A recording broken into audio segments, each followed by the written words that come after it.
Қасиетті 4 айдың бірі болып табылатын Ережеп айы да келіп жетті. Пайғамбарымыз Мұхаммед саллаллаху алейхи уассалам өзінің хадисінде былай дейді: Ережеп айы ол Алла тағаланың айы, Шағбан айы ол менің айым, Рамазан үмметтерінің айы дейді. Көптеген әулие кісілер бұл сөзді былай да жіктеген: Ережеп ғибадат айы, Шағбан тақуалық айы, Рамазан осы 2 айдың жемісін арттыратын айлардың бірі деп те ашықтаған.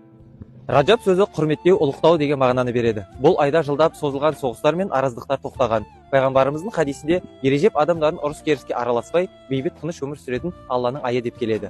Кімде-кім бұл айда ораза ұстайтын болса, ұлық Алланың ризалығына ұшырайды деп те айтылған. Тағы бір хадисінде былай делінген: шындығында жәннатта бір өзен бар. Ол өзеннің аты Ережеп. Суы сүттен ақ, балдан тәтті. Кімде-кім Ережеп айына арнап бір күн ораза ұстайтын болса, Алла тағала сол пендесіне өзеннің суын ішкізіп дәмін татқызады делінген.